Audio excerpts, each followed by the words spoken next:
Good Thursday morning. Intense new fighting in the Middle East overnight. With massive attacks on key gas and oil facilities already impacting prices here at home. It is March 19th. This is Today. Fanning the flames, Iran launching another wave of airstrikes targeting major energy sites across the region. This just hours after Israel attacked the world's biggest gas field inside Iran. President Trump lashing out at both sides overnight as the cost of gas and oil continue to skyrocket. We're live at the White House and in the Middle East with the very latest. Shoulder to shoulder, new misery at the nation's airports. Amazed by how long that line is actually. Those wait times only growing with thousands of TSA officers now calling out. The spring break rush thrown deeper into chaos as the partial government shutdown stretches into its second month. Getting personal. You supported the felonious, violent attack on me from behind. I did not say I supported it. I said I understood it. Republican Senator Rand Paul clashing with President Trump's pick to lead the Department of Homeland Security. Inside the tense confirmation hearing on Capitol Hill and the tough questions he's facing about national security, the role of ICE, and protecting our borders. Desperate search. An American college student missing in Spain after vanishing in the middle of the night on a spring break trip. His family now pleading for information. It's overwhelming, right? It's one of those things you think isn't going to happen to your family. This morning, an inside look at the investigation and the key evidence just recovered. All that plus AI revolution. We started a game we never got to finish. Val Kilmer set to star in a new movie 1 year after his death. Just ahead, why his family is on board, how artificial intelligence is bringing the beloved star back to the big screen, and the big question, will it mark the beginning of a new era in Hollywood? Then, hoops hysteria. Bourne stepping through, what a finish! Historic first four wins on the men's side. Use a three on the outside, Elmer delivers! While the women join the madness. Oh, this is easy money for Beckemeyer. Yes, it's absolutely. All fans from coast to coast now set for the big dance as the tournament kicks into high gear today, Thursday, March 19th, 2026. From NBC News, this is Today with Savannah Guthrie and Craig Melvin. From Studio 1A in Rockefeller Plaza. And a very good morning to you. Welcome to Today. So glad you started your Thursday with us. Hoda helping us out once again while Savannah continues to spend time with her family. Public service announcement, you have just a few hours left to get those brackets filled out. Big wins last night. Miami, Ohio, they're going to the dance. Okay. Prairie View A&M, they're going to the dance as well. We'll do a little preview coming up in just a few minutes. Yes. We do want to start this morning, though, with the war in Iran and how it's affecting two topics at the top of every American's mind, their time and their money. Overnight, a series of airstrikes targeting oil and gas facilities across the Middle East, raising even more concern over soaring fuel prices. As for what that looks like here in the United States, consider this. SUV drivers with a 28-gallon tank are now paying nearly $26 extra every time they fill up. It is also impacting air passengers facing higher ticket prices as airlines pass on the costs of rising gas prices, along with those increased wait times with more than 60,000 TSA workers still going unpaid. Thousands calling out each day just as spring break ramps up. We got complete coverage for you this morning from the Middle East to Washington to those crowded airports. We'll start once again in Israel with our chief foreign correspondent, Richard Engel. Richard, good morning. Good morning, Craig. There were multiple attacks overnight on oil and gas facilities across the Middle East with global implications. The Iran war is rapidly becoming a war on the world's energy supply. Iran attacked oil facilities overnight in Saudi Arabia, and as they burned, Iran hit more oil and gas sites in Qatar, the UAE, and Kuwait. It's retaliation, Iran says, after Israel yesterday attacked the South Pars natural gas refinery on the Iranian coast. That was a major escalation. The entire Pars field holds the largest natural gas reserves in the world.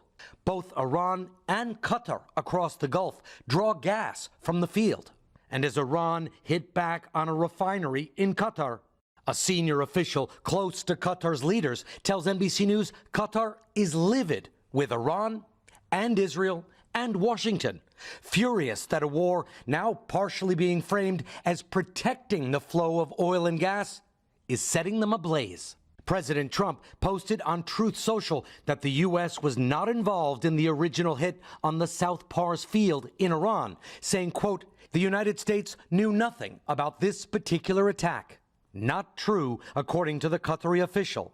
And Axios, citing Israeli and U.S. officials, reports the U.S. coordinated and approved the strike.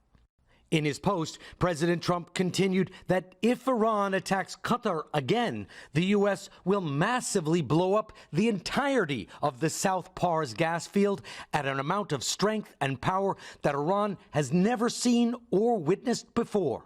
The death toll from this war is continuing to climb. Overnight, an Iranian missile fired at Israel was intercepted mid-air. Fragments landed on a village in the West Bank, killing 3 Palestinian women at a beauty salon. They were having their hair done for the upcoming Muslim Eid holiday. President Trump's justification for this war has been evolving. It was initially launched, described as a preemptive attack by the U.S. and Israel, because President Trump said that Iran was about to have and use nuclear weapons, although he didn't present any evidence that that was even technically possible. Now it has become a war to protect global energy supplies. Craig? Richard Ingleforth there in Israel. Richard, thank you. The war also leading to a tense hearing on Capitol Hill. Top Trump administration officials testifying for the first time since its launch, grilled about the intelligence behind it and the impact being felt by American consumers. NBC's chief White House correspondent Peter Alexander joins us now with more on that. Hey, Peter, good morning. Hoda, good morning. That hearing, a high-stakes grilling for some of the president's top advisors, and it comes as this war, now in its 20th day, risks spiraling out of the president's control. This latest dramatic escalation, those back-and-forth strikes, now no longer heavily focused on the critical Strait of Hormuz, but targeting energy supplies across the region, and all of it right in the middle of a critical midterm election year where President Trump has made the topic of affordability central to his argument for Republicans. This morning, with those attacks on oil and gas in the Middle East escalating, the White House is under pressure. Yesterday, the vice president saying he knows Americans are hurting from rising gas prices. The president said this, and I certainly agree with it. This is a temporary blip. When we know that we have a problem, we're doing everything that we can to address it. With Iran also blocking key transportation routes for the world's oil. On Capitol Hill yesterday, President Trump's director of national intelligence, Tulsi Gabbard, was pressed whether the administration knew Iran would target oil and gas in retaliation for the war. Historically, the Iranians have always threatened to leverage their control. Gabbard, who has been largely silent since the conflict began, facing fierce scrutiny from lawmakers. You won't answer the question. Gabbard deflecting questions about whether Iran's nuclear program posed an imminent threat to the U.S., as the president's repeatedly argued. Senator, the only person who can determine what is and is not an imminent threat is the president. False. It is precisely your responsibility to determine what constitutes a threat to the United States. The comments by Gabbard, who has long opposed foreign military interventions and regime change wars, comes just a day after the head of the National Counterterrorism Center, Joe Kent, a Trump loyalist, resigned in protest over the war. Kent telling Tucker Carlson Iran did not pose an urgent threat. Was Iran on the verge of getting a nuclear weapon? No, they weren't, 3 weeks ago when this started.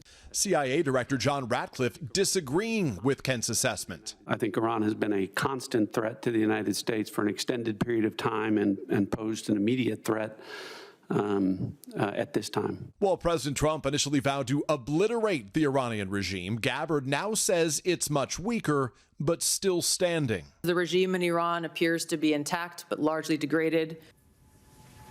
And this morning, multiple sources tell NBC News that President Trump, now almost 3 full weeks into this conflict, is still seriously considering deploying U.S. troops on the ground inside Iran. 5,000 American service members are already being sent to the region as the U.S. military prepares for possible next steps in its campaign against Iran. Hoda. Peter Alexander for us there at the White House. Peter, thank you. For a closer look now at the war's impact on the wallets of all Americans, from gas prices to credit cards and your mortgage as well, we turn to NBC's business correspondent Brian Chung. Brian, welcome back from D.C. You were there yesterday ahead of the big Fed meeting, and you called it along with a lot of other experts. The Fed deciding to leave those rates unchanged. Right. What did Jay Powell, the Fed chair, what did he say about where the economy is headed? Yeah, well, and Craig and Hoda, that's obviously as these gas prices are continuing their march to $4 a gallon. By the way, by one measure, that is the second largest one-month jump in at least the last 30 years. So not breaking good records. And that's the reason why the Federal Reserve said we're not going to move on interest rates while we try to figure out what all this means for the economy. Here was Federal Reserve Chairman Jay Powell just yesterday. The implications of events in the Middle East for the U.S. economy are uncertain. In the near term, higher energy prices will push up overall inflation, but it is too soon to know the scope and duration of the potential effects on the economy. So the key words there, too soon to know. And again, with that uncertainty, there's a lot of policy changes as well. Just yesterday, the Trump administration waived a 1920 law that had previously only allowed American ships to go from one U.S. port to another. Basically, it's a way that they're hoping to get gas prices lower by moving barrels of oil from one part of the country to another more easily. But we don't know if that's going to work. And you had the Fed chairman, arguably the most important economic policymaker, not just in the U.S., but in the world, saying at one point, nobody knows how this impacts the economy. That's the reason why the stock markets did not have a good day, down over 1% yesterday. You also asked about affordability, about high prices that are just crunching Americans. What's the Fed going to do about that? What do you say? Yeah, well, quite frankly, with the Federal Reserve, I mean, that was my first job. They tend to get a little jargony. It's a little pie in the sky. So talking a lot about these econ terms. So I just asked him, what do you see as the impact of affordability on Americans right now? And he said, you're right. Right now, people are squeezed. That's the word that he used to describe that. It's not just oil prices. It's also things like insurance costs going up. That's what he referenced. But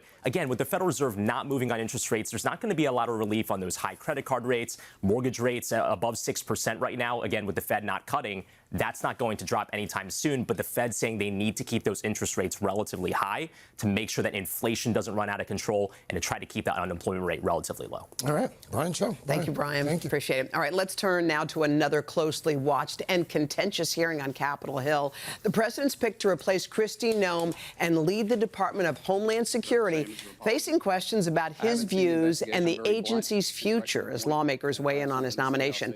NBC's Kelly O'Donnell has that story. Hey, Kelly, good morning. Good morning, Hoda. The Department of Homeland Security has often been at the center of controversy, and the work to find a new secretary brought out more heat and drama. The president's choice, Markwayne Mullin, made clear he sees things differently than outgoing Secretary Kristi Noem. But he's also in a very personal feud with the Republican chairman, Rand Paul, who said Mullin has anger issues that could affect whether he can set the right example.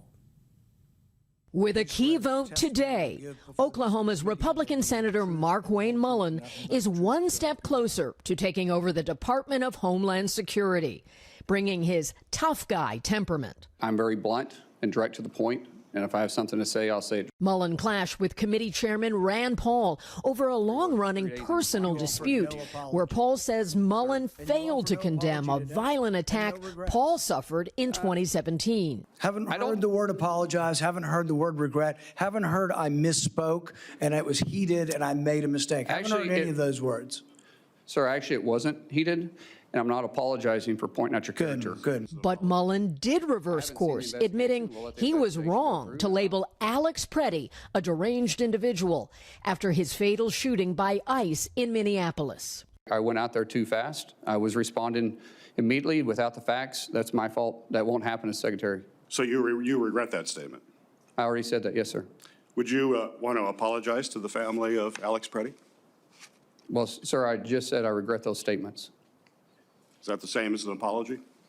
I haven't seen the investigation. Mullin, a former pro MMA fighter with a multi-million-dollar family plumbing business, repeatedly distanced himself from fired Secretary Kristi Noem's tenure.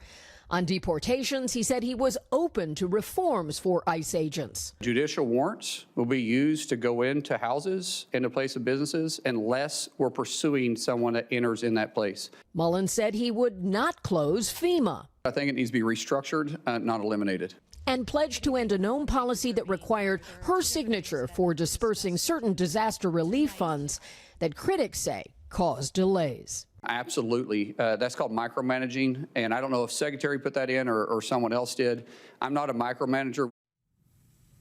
Under questioning, Mullen told senators he would cooperate with investigations of the DHS contracting process under Nome's leadership. Today, in an exclusive from NBC News, our team reports that some companies wanting to do business with the government complained to the White House that Kristi Noem aide Corey Lewandowski stood to personally profit from government contracts at DHS. That's according to multiple sources. Lewandowski has denied those allegations. Hoda? All right, Kelly O'Donnell for us there in D.C. Kelly, thanks. Well, that's what I get to on a Thursday morning, including those extended wait times at airports across the country amid the spring break rush and the ongoing partial government shutdown. More than 60,000 TSA workers going unpaid for more than a month now. And yesterday saw even more agents calling out, while on Capitol Hill, the fight over funding remains at a standstill. NBC's senior correspondent Tom Costello is at Reagan National Airport this morning with the very latest on all of it. Tom, good morning. Craig, this is getting worse. I got to tell you, if you're going to be traveling over the next wave of spring break, get here early. Wherever you are in the country, airports are seeing delays of 2-3 hours. You got to be here early to get in line and make sure you make your flight. At airports all across the country, misery just getting to the gates. Hours-long delays in Miami. Amazed by how long the line is actually. Up to a 2-hour wait in Atlanta. Look at this, the TSA line weaving around the luggage carousels. If you have a flight out of Atlanta today, in the next couple of hours, get here as soon as possible. And multiple checkpoints in Philly temporarily closed. You just have to get here early and bear it and just figure it out. 5 weeks into the partial government shutdown, roughly 10% of TSA officers are calling out, nearly 41% in Houston. The TSA line more than an hour and a half long, 35% calling out in New Orleans, 30% at JFK and Pittsburgh. And everyone has to really be appreciative of the people that are working for free right now. Delays in Denver aggravated by a power outage that shut down the train to the gates, creating a backlog of thousands. Funding for the Department of Homeland Security lapsed in mid-February. More than 60,000 TSA workers going more than a month without a full paycheck.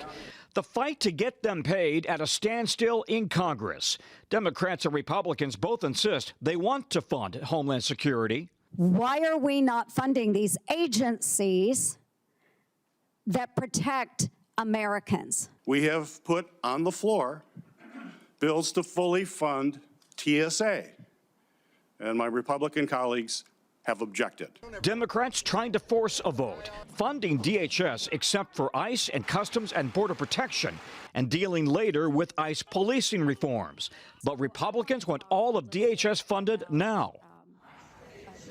I got to tell you right now, no sign on Capitol Hill of compromise. If you're traveling, think about traveling with the kids, get here early, use pre-check if you have it, use Clear if you have it, and be prepared for delays to only get worse at airports nationwide. Craig? All right. Tom Costello there. Tom, thank you. That's depressing. That's a bummer. Yeah, it is. All right, let's get our first check of the weather. Here's something good. Let's go over to Dylan. At least the weather's fine, right? That's go. not going to make a mess of things. We've got fairly quiet weather across the country, but it's cold, especially down through the southeast, although it's not as cold as it was yesterday. We have some frost advisories in effect through Alabama, through Georgia, up into South Carolina, too. Temperatures are cold when you step outside this morning. Columbia, 33, Asheville, 29 when you go outside, Raleigh, 36 degrees, Wilmington, 34. You go a little farther to the north, we have wind chills to consider. Up across Green Bay, it's 33 degrees. Up into Greenville, up in Maine, it feels like about 6 degrees this morning. Now, on the west coast, we are looking at exceptionally high temperatures. This big area of high pressure, this huge ridge in the jet stream. We have seen some of the hottest temperatures ever in March in places like Palm Springs, in Phoenix, and Las Vegas, breaking their new all-time March record high temperatures. Vegas yesterday got up to about 94 degrees, and we are going to continue to see record highs this afternoon into tomorrow, too, with that heat continuing out there. We also have some heavy rain expected today in the Pacific Northwest. That's a look at the weather across the country. We'll get to your local forecast in the next 30 seconds. That's slips in, flips it up, no good. Suter comes in for the offensive rebound. Good no shot there. Elmer from the deep end.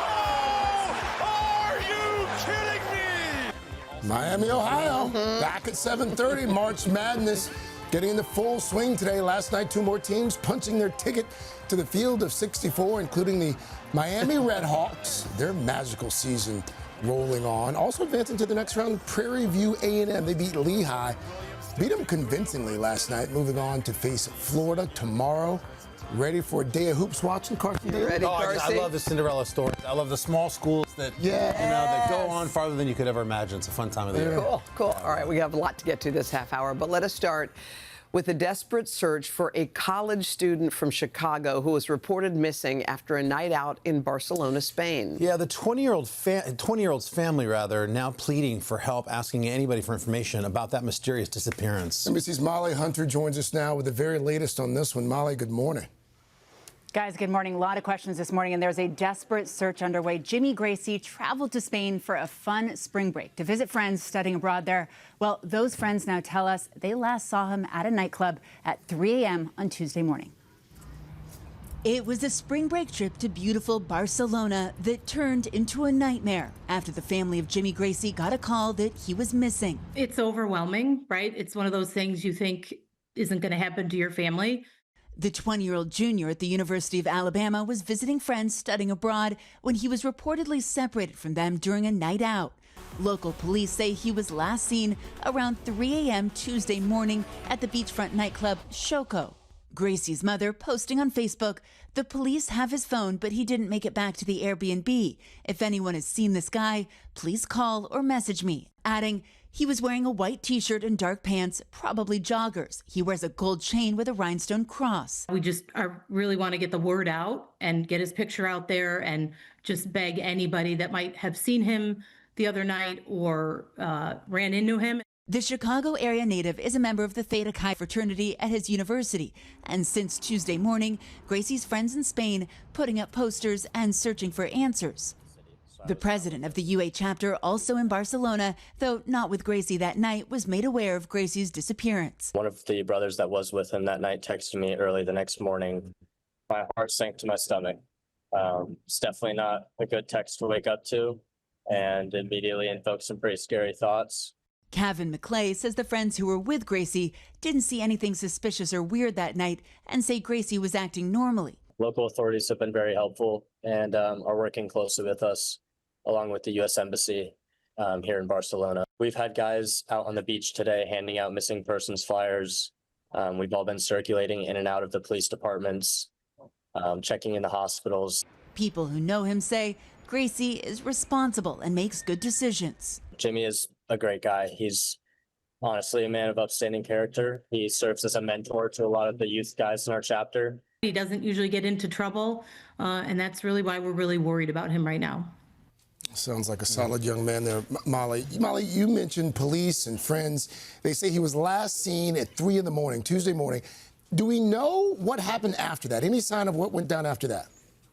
Yeah, Craig, short answer right now, we don't yet. But as of now, police are not saying how and when Gracie's phone was recovered. A Barcelona newspaper, El Periodico, is saying police sources have indicated that surveillance footage does show him leaving the club with someone, which is causing police to suspect foul play was involved with his disappearance. They're also reporting that water searches are being conducted. It was a beachfront club today, and NBC News has not been able to confirm that reporting.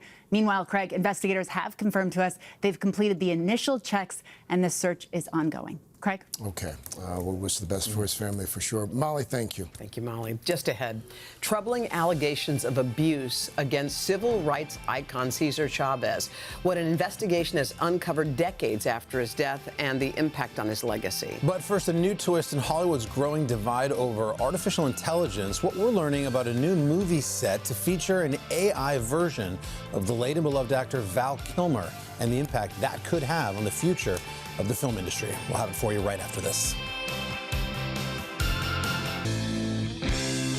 We are you're back. 7:39 this morning on In Depth today. A new step forward in the use of artificial intelligence. Yeah, this one's interesting. The family of the late Val Kilmer now collaborating with a pair of independent filmmakers to create an AI-generated version of the beloved actor for their new movie. NBC's entertainment correspondent Chloe Melas joins us in studio with more. Hey, Chloe. Hey, guys. Good morning. Several years before his death in 2025, Val Kilmer, he was cast in a movie called As Deep as the Grave. Now, this is a role and story that his daughter Mercedes says resonated deeply with him, but his health struggles ultimately prevented him from taking part in the movie. But now, thanks to generative AI, fans are actually going to be able to experience a version of the performance that he might have given.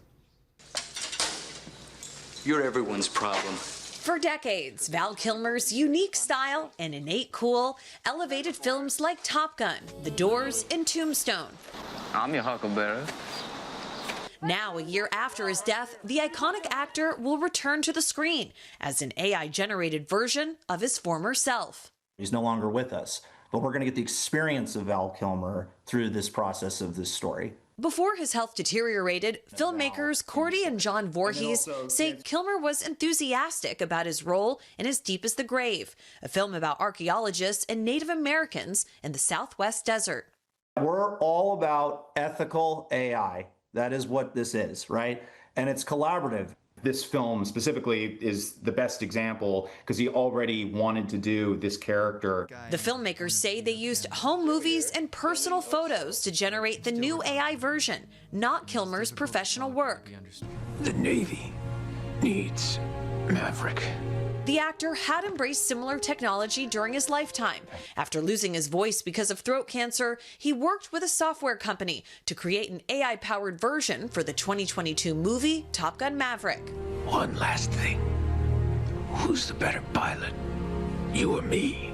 He always looked at emerging technologies with optimism as a tool to expand the possibilities of storytelling. His daughter Mercedes wrote, "With generative AI now able to instantly produce deepfake clips like this, many in Hollywood feel under threat, while others are embracing aspects of the technology." People sort of feel like this is the Wild West when it comes to AI. My name is Michael Caine. Some screen legends or their estates have made deals with AI companies. All right. Matthew McConaughey has trademarked his voice and likeness to prevent unauthorized replicas and partnered with 11 Labs to translate his Texas twang into Spanish. Y con mi permiso, 11 Labs trabajó conmigo para traducir mi voz. It shows a model for how AI could be used, how people could profit from the use, how their families could profit from the use of AI. As Deep as the Grave is currently in post-production. No release date has been set just yet. And also, interesting to point out, footage has not yet been shared. So we're all going to have to wait to see how this looks and how Val Kilmer's likeness is going to be received. And as you can see, AI, it has left the station. It is moving at the speed of light now. You're right. New frontier. Yep. New frontier. Thank you, Chloe. Dylan Dreyer is not AI. This is IRL Dylan Dreyer. This is as real as it gets. Yeah, we are looking at some really hot temperatures out west. We've got heat warnings, heat advisories in effect for the next several days. We're going to see this hot weather.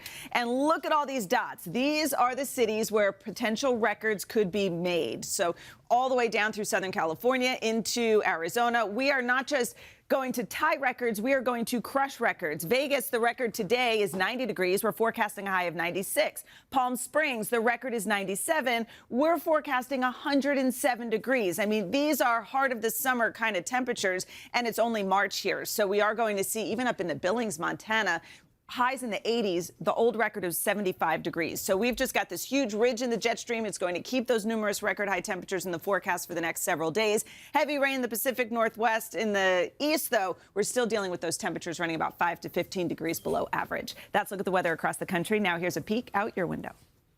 And that's your latest forecast. Thank you, Dylan. All right, Dilly, buckle up. It's PSSP time. We're going to start this one with a very simple question. Have you ever wondered what happens to those massive red carpets you see after those award shows are over? Well, apparently they end up in the trash. A Los Angeles resident in desperate need for some new home decor had her eyes peeled for some scraps when she was driving around town, and she just so happened to find a little bit of the red carpet at a local landfill. Wow. Here's what she told our LA station KNBC. You find the red carpet. What happens next? And I walked up to one of the security guards. There's a bunch of people around, and I just said, I have an insane question. Can I have some of that red carpet? And she said, yeah, go for it. And then she pulled out 2 pieces from her pocket and said, there's a red one, and then there's another color. Pick which one you want. So you think this is where like Michael B. Jordan and Timothy Chalamet just stood on Sunday night? One can hope. Isn't that amazing? That's hilarious. I love it. Good for her. The thing that flushes her toilet is a Golden Globe. It's just a part of it. Just the arm? Yeah, just the arm, exactly. All right, guys. Wow, very cool. All right, the rest of Pop Start on the way, of course. Plus, prepare to be inspired with the young man we're about to meet on the Morning Boost. Coming up after these messages.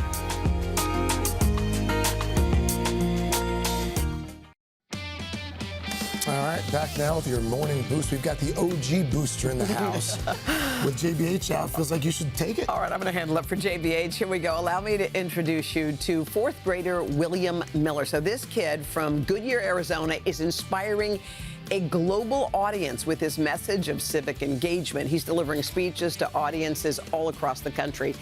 Here's what he told our local affiliate KPNX after speaking to elementary school students in an attempt to inspire people to get more involved in their community. And my main reason for speaking in front of schools is because everywhere I go, I'm the only kid in the room. Not because I'm special, but because none of us show up. And I want to change that. I want more people standing with me. My challenge to every single person watching is to level up your character in real life. Trust yourself. Put down the controller and pick up a skill. Let's show everybody we are the future. Wow. Okay. I kind of want to meet his parents. Yeah, I think they did good. Send that kid to D.C. to get our TSA win workers immediately. paid. Exactly. Well done, young Not man. hard. Wow, inspiring. I'm terrified of him. Just ahead, a brand new way to enjoy SNL. We've been talking a lot about Saturday Night Live recently. Well, coming up on Pop Start, we're going to tell you about a new creative series taking viewers inside some of the hit show's most iconic moments. Pretty cool. But first, quick check your local news, weather, and these messages. It's 8 o'clock on Today. Coming up, rising tensions. Iran launching another wave of airstrikes targeting major energy sites across the region. This just hours after Israel attacked the world's biggest gas field inside Iran. The cost of gas and oil skyrocketing this morning. What it all means for your bottom line, plus what you need to know about how these rising prices will impact your spring and summer travel plans. We're live with the very latest. Then, hot and cold. Millions from the southeast to New England waking up to a winter chill, while temperatures climb out west, reaching 30 degrees above average in some areas. We've got your full forecast. And keep it clean. We've got the top tips to tidy up as spring cleaning season gets underway. Our exclusive look at Better Homes and Gardens' annual Clean House Awards, including how you can get the best deals. All that, plus a new toy enters the chat. Hi! What the? Sorry, I didn't mean to scare you. Niall Horan serving up a new album. And Jay-Z ready to make his epic return. Today, Thursday, March 19th, 2026. Hi to my 4th grade class in North Glendale Elementary. In St. Louis. Hi to our team at KXAS. NBC High. In Dallas, Texas. On our senior trip from Wazeeka, Wisconsin. Visiting today from Louisville, Kentucky. Broomfield, Colorado. Burn, Kansas. Thousand Oaks, California. Anchorage, Alaska. And Nashville, Tennessee. Today is George's 8th birthday. Hi, Nana and Pop. Hi, Topo. We love you. Journalism student from Lincoln High School in Sioux Falls, South Dakota. Hey, Craig and Hoda. We see you, Lincoln High School. We see you. Wow, J School too. Yes. Hello to you. Hello to all the folks on the plaza. Gonna get outside and say hello to the spring breakers in just a few minutes. We'll do that in about 30 minutes. Hoda with us while Savannah continues to spend time with her family. Craig, I'm looking forward to this story that you have coming up tomorrow. It's an emotional conversation with Chadwick Boseman's widow, Simone. I guess he's been gone for 5 years now. 5 years, yeah, 5 years. It was one of those, I've known of her for years. Chadwick Boseman died a few months before my brother died of the same disease. And so over the last year or two, we've been going back and forth, and she thinks that now's a good time to raise awareness and encourage folks to go out and get screenings. And so we're going to look back at Chadwick's life, his legacy, tomorrow on Today. So I'm looking forward to that. Thank you. Right now, though, let's get to your news at 8 o'clock. And we are going to begin with the war in the Middle East. Overnight, a series of airstrikes targeting oil and gas facilities across the region, raising even more concern over soaring fuel prices. Let's get the very latest now from our chief foreign correspondent, Richard Engel. Richard, good morning to you again. Good morning, Craig. Yes, there have been numerous attacks on oil and gas facilities across the Middle East with global implications. The Iran war is rapidly becoming a war on the world's energy supply. Iran attacked oil facilities overnight in Saudi Arabia, and as they burned, Iran hit more oil and gas sites in Qatar, the UAE, and Kuwait. It's retaliation, Iran says, after Israel yesterday attacked the South Pars natural gas refinery on the Iranian coast. That was a major escalation. The entire Pars field holds the largest natural gas reserves in the world. Both Iran and Qatar across the Gulf draw gas from the field. And as Iran hit back on a refinery in Qatar, a senior official close to Qatar's leaders tells NBC News Qatar is livid with Iran and Israel and Washington, furious that a war now partially being framed as protecting the flow of oil and gas is setting them ablaze. President Trump posted on Truth Social that the U.S. was not involved in the original hit on the South Pars field in Iran, saying, quote, "The United States knew nothing about this particular attack." Not true, according to the Qatari official. And Axios, citing Israeli and U.S. officials, reports the U.S. coordinated and approved the strike. In his post, President Trump continued that if Iran attacks Qatar again, the U.S. will massively blow up the entirety of the South Pars gas field at an amount of strength and power that Iran has never seen or witnessed before. President Trump's justification for the war has been evolving. First, it was described as a preemptive strike by Israel and the United States because President Trump said that Iran was rapidly developing nuclear weapons and was going to use them without providing any evidence that that was even technically possible. Now it has become a war to protect oil and gas. Our chief foreign correspondent, Richard Engel, for us there in Israel. Richard, thank you. Back home now, Luigi Mangione's lawyers asked a judge yesterday to postpone his federal murder trial until next year. Now, that trial was supposed to start in September. Mangione's accused in the deadly shooting of United Healthcare CEO Brian Thompson. His lawyers will also seek to delay his state trial for several months. They say the current schedule violates Mangione's constitutional rights. Prosecutors are expected to oppose that request. Some disturbing new accusations this morning against a civil rights icon, Cesar Chavez, considered a hero of the labor movement back in the 1970s. But now, years after his death, allegations are emerging that he sexually abused women and young girls. NBC's Camila Bernal joins us now with the details on this. Camila, good morning.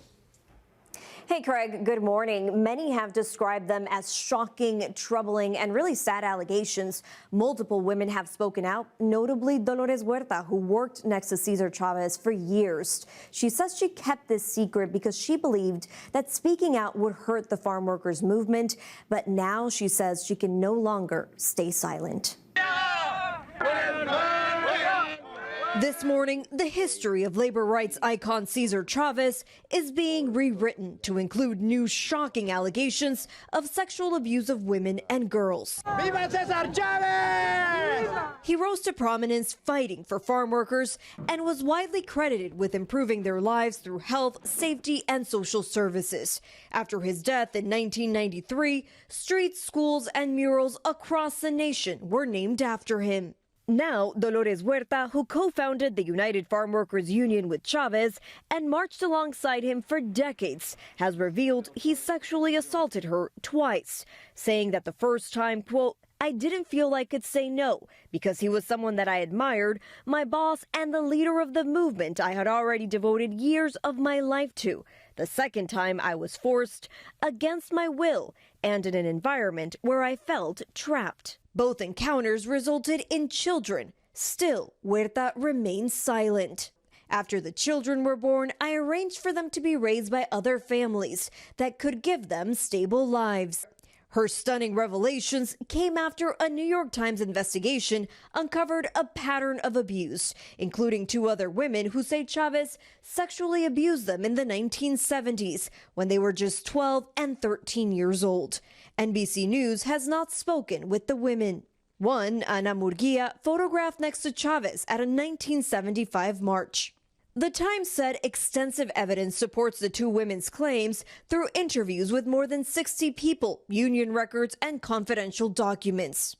Neither the paper nor NBC News have been able to corroborate Huerta's claims, which she says she kept secret for 60 years. In a statement, the family of Cesar Chavez says they're devastated, adding they wish peace and healing to the survivors and commend their courage to come forward. And now 95 years old, Huerta says the movement has always been bigger and more important than any one individual. For its part, United Farm Workers Union now says it will not participate in any upcoming events marking Chavez's birthday on March 31st, which is still a holiday here in California. Instead, they're encouraging people to participate in immigration justice events and acts of service to support farm workers. Craig. Camila Bonal for us there. Camila. Thank you. Now to an incredible story of resilience and triumph. The Rhode Island high school hockey team struck by tragedy earlier this year, ending the season on the ultimate high note. So Blackstone Valley is the team that was on the ice during that mass shooting in the stands last month. Well, let's take it to last night. They won the state title. They came from behind to tie the game, 30 seconds left. Then the game went to 4 overtimes. Wow. And that's where it ended. Blackstone Valley scoring the winning goal, taking home the state championship, and sent the players, the fans, everybody into a frenzy. So well done, Blackstone Valley. Good for them. That's another reason we love sports, Hoda Kotb. All right, the news is covered, sports is covered. Carson, what you got in Pop Start, buddy? Great story there, guys. Coming up, we got new proof on Harrison Ford's status as a Hollywood icon, and it is coming from some of his famous co-stars, including Ryan Gosling. You're going to want to hear these stories. They're on the way. All right, Carson, but first, forget about high prices and those long airport lines, because Vicki's here to help you make the most of your spring and summer travel. Your guide to enjoyable and affordable getaways coming up right after this. I'm just gonna fill up the tank. Fill up? Not all the way though, right? We have to. But it's $5 a gallon. I said we have to. Kids, we're going to have to leave one of you behind. What? You gotta laugh or you'll cry, right? We're back with SNL's take on those skyrocketing gas prices. Well, they're hitting at a time when a lot of Americans are jetting off for spring break and getting busy planning to book those summer getaways. Yes, so here to help us navigate the new travel landscape and make the most of our vacation dollars, NBC's chief consumer investigative correspondent, Vicki Nguyen, is here. Vic, how are you? Hi, good morning. Yeah, this is a tough time if you are traveling because you are seeing the prices in real time increasing. And we're poking fun at it, but the reality is a lot of folks are feeling a lot of pain at the pump right now. How is that translating into, like, airfares? Think about jet fuel. It makes up such a big part of an airline's budget, and it goes into what you are paying as well. Right now, a gallon of jet fuel is roughly double what it was this time just 1 year ago. And a new report out of Deutsche Bank shows that flights on Delta and United are up 15 to 57% for late March. Over at Spirit, it's more than double. But a bright spot here, executives from American, Delta, and United were speaking at an investor conference earlier this week, and they said, you know, the spring break travel boom, the high demand, that's helping us to offset the fare hikes just a little bit. Okay. So if prices are going up, are we going to be able to save any money if we're flying? Yes, but the thing is, you've got to book now, and there are still deals. We'll get to those for late March, early April. But whether you're planning for a last-minute spring break or you're looking ahead to the summer, the sooner you book, the better, because prices are likely to keep creeping up. Something I want people to think about. You have miles, you have points lying around. use them those. right now because they lose value over time. The Points guy says try point.me or PointsPath. Those two sites will let you enter whatever program you're in. They're going to search across a ton of different airlines and destinations and loyalty programs and help you maximize your points. For free? Well, some of them are free. Some of them have a small fee, but a lot of people I've talked to who've used them said it was well worth it. It pointed them to things they wouldn't ever have thought they could afford. Max My Points does the same thing, but it's for hotels. And then also, we talked with Katie Nastro over at Going.com. She says, buy main economy tickets, set a price alert on Google Flights, Kayak, Going, or Hopper. That way, if the price falls, you call the airline and you say, hey, listen, I want to rebook at the lower price. Give me a credit towards future travel, and they'll do it. Love it. That's super important. And then you want to avoid families traveling in the summer. So go early June or late August if you're not stuck to the school schedule like we are. Avoid Sundays. That's the most expensive day to fly. And this is my last final tip. Check the World Cup dates. The World Cup is coming to North America, 16 cities. It's going to be amazing. But unless you're traveling there for football, you do not want to be in any of those cities. That's a good Everything point. will cost more. That's a good point. What about folks who've waited until the last minute to book spring break travel? They still want to go on a trip, but they haven't booked yet. Any deals for them? Get this. These are round trip prices right now for late March into April. You could go from Charleston to Cancun, $284. New York to Atlanta, $258. Boston to Austin, $251. That's good. I like the Los accent. Angeles to Boise. Okay, here, under $300. People are loving going to these destinations, getting outside. A lot of us have been cooped up because of this crazy winter weather. And Going.com says these are round trip, mostly on full service airlines. So you can get these right now for the next few weeks. What if we're not thinking about flying? Well, what if we'd rather take a train or take a road trip or take a cruise? Listen, it's still going to be cheaper to drive than fly anywhere, even as gas prices are creeping up. Hoda, car rental prices are actually up roughly 2 to 3%, according to NerdWallet, partly because of gas prices and also because people are shifting from flying to road trips. But the good news, if you're thinking of a train trip or a cruise, those fares have remained steady. We talked with Chris Faust over at The Cruise Critic, and she says that 75% of Americans live within driving distance of a cruise port. A new one is opening in Philly next month. So if you were thinking about cruising, Alaska, Caribbean, those fares are holding steady. 75% of all Americans live within driving distance. Wow. Who knew? Thank you, Vicki. Fair enough. All right, let's get started with Pop Star, guys. We'll start with Toy Story 5. A new sneak peek is out for the latest chapter of the gang out of the toy box. 2026, tech is taking over, and here's a look at how poor old Jessie's handling life with a tablet. I want to talk to you, Device. Please, call me Lily. Now look here. Me and the toys have been working all summer to try and get Bonnie to make friends with the Jordan twins across the street. Yeah. But then you had to ruin Got it with it. all your stupid... You're not even listening to me. Oh, no, I was listening. I'm always listening. See? Now look here. Me and the toys have been working all summer to try to get Bonnie to make friends with the Jordan twins. Now in Spanish. Con los gemelos Jordan, al otro lado de la calle, pero luego tuviste que Oh, it looks good. That's cute. That's Lily Pad, one of the new stars of Toy Story 5. Who do you guys think is going to like prevail? It's toys versus real toys. tech. Toys. Always. Gotta be Okay. toys. Yeah, Gotta be toys. Toy Story 5 is out in June. Next up, Niall Horan. This week, he's been teasing some new music, and he dropped this snippet from his upcoming single called Dinner Party. Things I never felt before. Crashing lights when you first saw me. Yeah, I met you at a party. Chandeliers, sweet and coffee. Yeah, I met you at a dinner party. I like it. It's more of a clip than a snippet, a little more than a snippet. Do you guys know the story behind Dinner Party, his whole thing here? No. That's the name of the album, it's the name of the song. That's where he met his girlfriend. He thought he was just going to a normal dinner party, but that dinner party changed the trajectory of his life because he fell in love. And that's the whole premise here for the thing. It's set to arrive June 5th. It marks the first record in almost 3 years for Niall. According to the track list, we'll get about 12 new songs. The first will be set to debut tomorrow.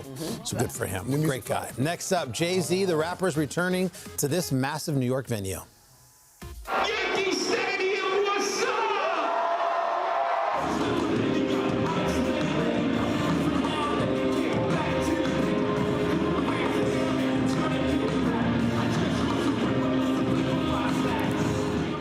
Well, it's hard to understand any of that, but listen, he's going back to Yankee Stadium. That was 2010. So Rock Nation announcing yesterday he's headed back there for 2 nights. He's going to celebrate the 30th anniversary of Reasonable Doubt, one of the classic records in hip-hop, and the 25th anniversary of his 01 album, The Blueprint. Mark your calendars. Those shows will be July 10th and 11th. And he will probably have a slew of special guests with him. I'm sure he will, especially New York. Next up, Saturday Night Live. How many times have you heard these 7 words?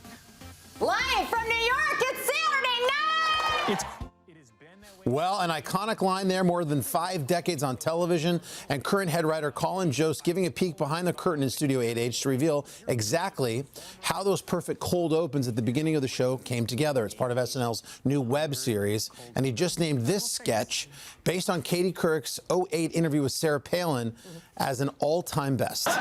You got to see them playing off each other, and I think they're 2 of the best to ever do it. Not to belabor the point, one specific thing. Katie, I'd like to use one of my lifelines. There were so many iconic things that came out of it. When cornered, you become increasingly adorable. And so, to me, that's my pick based on both nostalgia, and I think it holds up in the whole history of the show as one of the best. That's so good. I love the look backs. You know, they look back at those moments and give us the behind the scenes and whatnot. Very cool. Great. And finally, Harrison Ford, with 60 years in the business, the Hollywood legends, been on the set with so many stars. This week, 2 of his former colleagues happened to share some fun stories across a couple different podcasts, what it was like to work with the legendary actor. We're going to start with his Blade Runner co-star, Ryan Gosling, who was here yesterday in 1A, where he told the Kelsey brothers just how far Harrison is willing to go for a joke. He punched me one time in a scene, and then when they brought me ice for my face, he took the ice away out of my hand, and he put his fist in it, and he said, "I forgive you." And when they brought me Advil, I was like, went to take 2 Advil, and he took the whole thing, and he just went like, and he housed like 15 of them. You can't do that. You can't do that. He's not like us. Oh my God, I love this dude. He could just house half a bottle of Advil as a joke. Han Solo, man. Yeah, he knows. That's great. Those stories are awesome. All right, here's another one. Zach Braff recently directed Harrison Ford in the latest season on Shrinking. He talked about riding around the Warner Brothers lot alongside Indy himself. You know, there's constant trams of tourists going by. Yeah. And he just gently turns his head the other way. And I go, do you ever wave? And he goes, no, but I do feel bad about it. Love it. There you go. All right, That's Kartik, it. thank you. Got it. Coming up, we're helping you clean house. The exclusive reveal of Better Homes and Gardens picks for the best new products of the year. But first, check for your local news and weather. But I do feel bad about it. I love it. We are back. It is 8:35, and we're back with your spring forecast for the housing market. A lot of factors impacting things for buyers and sellers right now, from the Federal Reserve's decision on interest rates yesterday to the war with Iran. NBC's senior business correspondent Christine Romans watching all of it, here to break down all of it for us. Christine, always good to see you. First of all, let's just start with interest rates. Yeah. Where are they now versus where they were, say, a year ago? It's one of the most important variables in buying a home, how much you're going to finance this big, probably the biggest purchase of your life for. And rates are better right now than they were a year ago. And so that's the good news. You got about 6.36% on a 30-year fixed rate mortgage. That's what most people use. That's better than a year ago. The 15-year, you're going to have a higher monthly payment, but you're going to pay it off more quickly. You have a lower mortgage rate, too, 5.97%. Now, Craig, a few weeks ago, I was here telling you about mortgage rates that fell below 6% and how excited people were.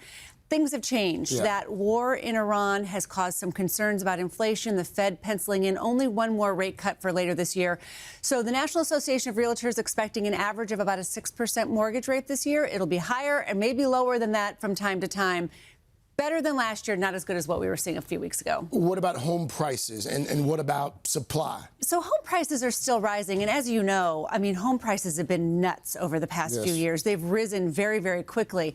Prices are up just a little bit versus last year. So that home price increases are cooling. There are fewer homes selling above the listing price. About 14% are selling above the listing price. It was more than 20% last year. What does that mean?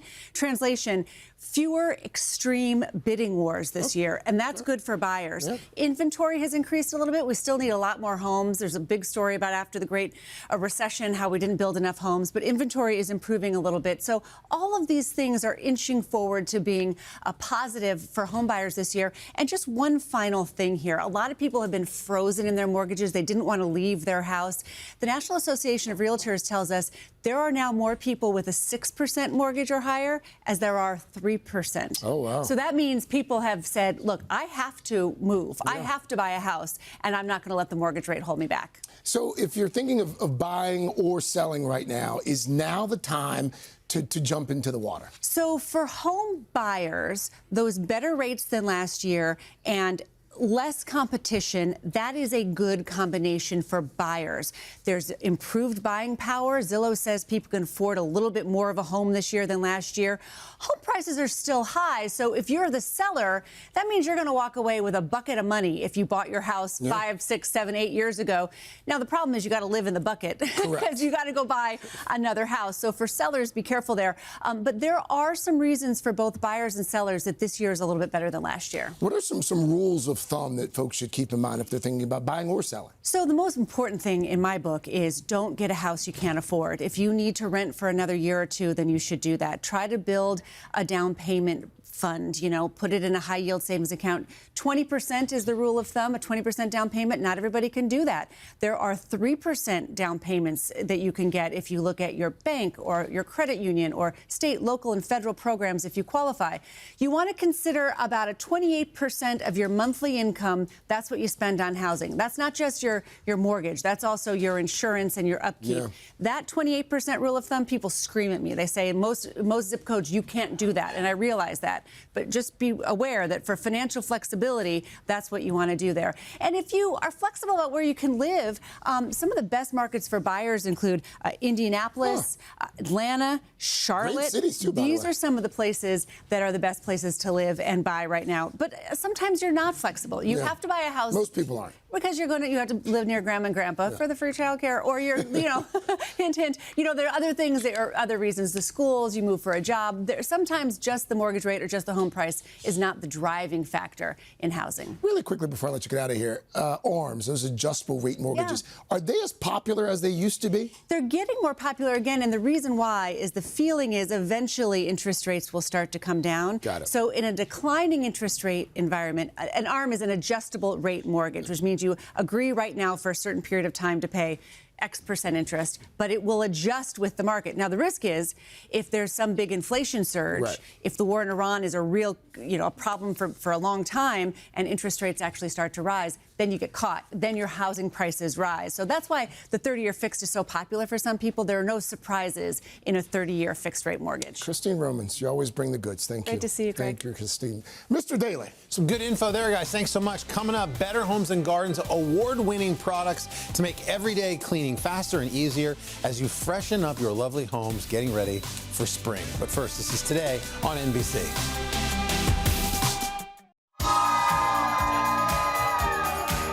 Welcome back, everybody. So they say spring arrives tomorrow, and with it, spring cleaning season. Okay. And just in time, Better Homes and Gardens is launching its annual Clean House Awards. Vice President Lauren Phillips is here to walk us through some of the winners. And by the way, you can shop the picks by scanning that QR code on your screen. Couldn't be easier. Lauren, great to see you this morning. I'm assuming the folks over at BH&G have done all the legwork for the viewers, and so this is like the best of the best. Yes, this is the best. Down there, or do you want me to do smartest. We had 40 testers testing almost 200 products to find the best ones for your home. These are the smartest cleaning products of the year. We're so excited to share them with you today. What do you want to start with here? What's the pink stuff? This is the pink stuff. It's maybe the internet's favorite cleaning product. We see it all over TikTok, and it's better than ever now in this new squeezable tube format. Okay. It's so smart. I can't believe What they does it didn't do clean? this Like, earlier. what would you put this on? Everything? So it's a mild abrasive paste. It's perfect for ovens, stovetops, Okay. hard surfaces. We have a before and after of an oven here. You Oh my cannot gosh. believe the difference it made.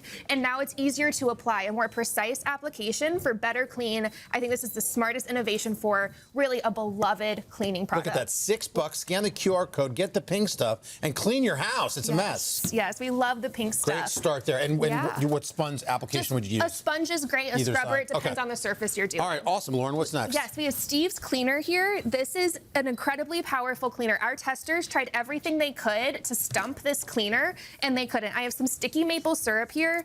Even sticky maple syrup couldn't stand up to this cleaner, which is, it's doubly impressive when you realize that the cleaner is all natural. It's got really gentle products. I love it. This looks like something you just put under your sink, and you can use it for everything. Everything. And can you smell that? Kitchen, countertops, granite. There's that's an nice. incredible lemon essential oil scent. We love Glass, it. tile, flooring, appliances, showers, tubs, like a one fits all, and it does. It smells good. Absolutely. And there's a concentrate as well that you can buy, super cost effective and eco-friendly to dilute as you need it. 3-pack.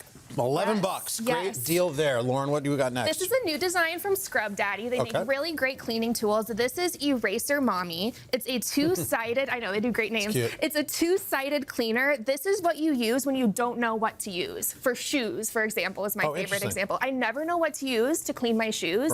A tool like this is the solution. It's two-sided, and it's water activated. So you just get some water on it, and then you use the eraser side to erase away scuffs, grime, dirt, and then you use the sponge side to clean it all up. So it's not too abrasive to hurt the shoe leather or whatever. Absolutely not. It's really gentle, and this is reusable, and it's 2 for $4. So super cost effective and a really, really great cleaning tool for It's several funny, you don't hard ever really think about surfaces. using a sponge outside of just like pots and pans, but there's lots of uses for them. Absolutely, and they're so effective, and you With shouldn't be household afraid items. to take them outside the kitchen. All right, awesome. We're off to a great start. So this one I know you love. Yes, I'm so excited What is the to dough talk to you about dissolve? this one. Anyone who's taken part in the sourdough trend knows that the worst part of the whole thing, if you Cleaning can see the this bowl. bowl, Yeah. is cleaning the bowl. It gets so baked on. There's starch in there that hardens over time. Yep. Traditional dish soap is formulated to cut through grease, not starch. So this stuff will wreak havoc on your pipes if you just wash it down the drain. It's so hard to clean. Dough dissolve dissolves the dough. It's so genius. It's made with enzymes that will dissolve the starches and yeast. So what do you in do? the You just dough. how many a couple of pumps? A couple of pumps on it, and you let it Water? sit. It's got this great pump, so you would let it sit and then just wash as usual. Let it sit for 10 minutes and then just wash it out. And yeah, so like fill it with water, let the And it dough cuts dissolve through in, all and the it grime cuts and through just- that and wow. washes it down the sink. Our tester I would actually, soak this overnight in just like water and soap. Yeah, and now this can do it in 10 minutes. Wow, that's great. Yes, and our tester used to have a whole separate sponge for this because the dough would ruin her sponges. She couldn't use it on other dishes. This takes care of it. You It's think that'd be game like a niche changer. product, but like even dough making, like people are making breads all the time Everyone's now. making it. So if you are investing in your sourdough starter, Yep. it's worth investing in a cleaner. All right, these are all the award winners, everybody. Got the QR code on the screen. We're almost done. Start shopping. What's next, Lauren? Yes, this is the Casabella Spin Scrubber. Okay. We love this one. Spin scrubbers are having a moment. This one is so lightweight. Feel it. This is great. Can you just feels keep this in your sink and- Keep it near your sink in your bathroom. I love it for scrubbing tile. It's got 4 heads to scrub any surface. Oh, wow, amazing. And it scrubs harder so you don't have to. Love that. The elbow grease you need to get a good cleaning job done, this takes care of it for you. And Wow. again, it's so lightweight and maneuverable. That's what we really like about this one. Awesome. Yeah, and we just incredible. charge it and it. Yeah, it's rechargeable, Okay. 2-hour battery life too. Yeah, So you less can than tackle the 30 whole bucks for a house. handheld spin scrubber. Yeah, What a deal. incredible. All And right. then this finally, I have a dog. Yeah, me and too. I thought that meant it can have nice rugs, nice carpets. This is a game changer because it's the Ryobi carpet washer. Well, Ryobi's a great name. We know that. Yes, it's great. And so this actually will spray out water and then function as a vacuum to suck up the water with the cleaning Oh, wow, so it's solution like and washing? the grime. So it is washing your carpet. Amazing. And not just vacuuming. It is putting out water. I don't have it running now, but it will put out water and then suck up the water and grime and get your carpets clean. It's funny No because to be able to do that in the professional home, you usually have to rent one of those giant Yes. carpet cleaners with the water, and it's like Right. industrial size. No, and this is one that you can keep This in is your like a closet. commercial- It's wonderful. $300, so it's an investment, but it's an investment Oh, yeah, in but it's cleaner really carpets. good. Does it work? Yeah. Look at that. Such a fan. So it's There like you in go. dry mode. There you go. Yeah. Multi-purpose. And would you spray something down also? Yes, Would you so- spray something down also, Lauren? Or would you... This will spray for you, so you can see the clean water and cleaning solution in there. And what is it? This is all part of that? Yes, that's another attachment. All right. Well, you guys did it. By the way, thank you. You saved all the hard work for all of us. Go back and get these products, guys. We have them ready for you at today.com/shop. You got the QR codes. Scan away. Thanks to Lauren Phillips. Appreciate you. And by the way, Today may get a small commission for purchases through our link. And welcome back. This morning on Today Food, a delicious sample of winter in Tuscany. It's a region of Italy that's known for its great cuisine, great wines, vineyards peaking there in colder months. Amber Guinness is here. She's the author of the Winter in Tuscany cookbook. She's got 2 dishes that use the wonderful red wine that you find in that part of Italy. First of all, before we dig in, welcome, by the way. It's your first time on the Today Show. It's the first time. Very excited to be here. Thanks for Thank you having so me. much. Flew all the way in from Florence, Italy. Naturally. What's one of the biggest misconceptions that people might have about food from that part of Italy?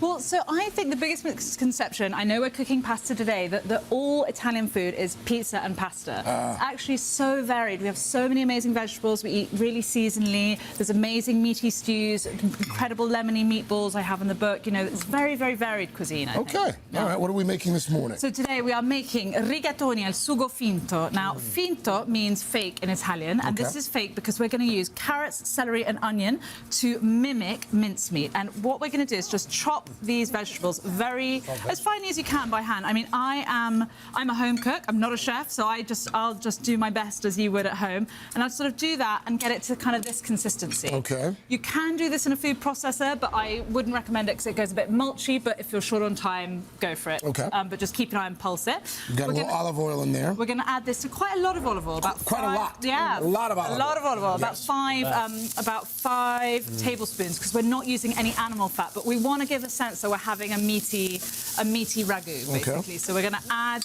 lots of olive oil, cook this down, season it with quite a lot of salt, again, because we don't have the meat, so we want it to be quite salty, a bit peppery. All right, a little pepper. What else are we throwing in there? Well, in a minute. So normally, in real life, if we have more time, we'd cook this down for about 5 minutes until everything gets kind of translucent. It looks like Carson's adding a little cheese there. Oh, love it. Yeah, he's gone. Sorry, you know, we like improv with food. Once this is cooked down, we add half a glass of the gorgeous Tuscan red wine. We're going to deglaze it with the red wine. Exactly. So I'm going to do that now, just, you know, as is, just and is a little it true bit. you want to cook with the same kind of red wine that you would drink? I do. I mean, I tend to. What's quite good about this is you can use, in the rare occasion I have a half bottle left over from a dinner party, I would just chuck that in. We cook the red wine off so that all the alcohol evaporates, so that it's not boozy. Then we add half a bouillon cube to kind of add some flavour. Is that tomato paste? And some tomato paste, about 2 tablespoons. So not fresh tomatoes? Not fresh tomatoes. This is kind of a, you know, it's winter. It's a pantry dish, you know. So stir that all up. Add this water. All right. And cook this down for about 30 minutes. 30 minutes. 30 minutes. So and that turns into that? Turns into this kind of thick, gorgeous, unctuous sauce. And we've got some pasta, and we cook some rigatoni. And the reason we use rigatoni, as you can see, it's got these holes, so it's going to scoop up all that sauce. So good. What's the verdict over there, boys? Amazing. Oh, nice. I didn't realize there was a name in. Toss it with some of that pasta water. Very important. Gotta save the water. And I would normally just get this. Good. Yeah, you like it? Amber, let's move on to this one, because this is, Carson, you love the name of this one. Drunken spaghetti all'ubriacona. Exactly. That was my nickname in college. This is an incredible way to use up wine that you have left over, or good wine, whatever you want. Really it's onion, pancetta, and red wine. And so we are adding pancetta to this onion. It's going to cook down until all the onion gets translucent, and it's going to become like this. See, so you get all this yummy, sticky stuff on the bottom. Then we're going to add 2 glasses. Wow. Deglaze again, 2 glasses. Wow. That's why it's called drunken spaghetti. Exactly, it's a red wine spaghetti. Spaghetti all'ubriacona, but what's good is anyone can eat this. Obviously, all the alcohol is going to burn off.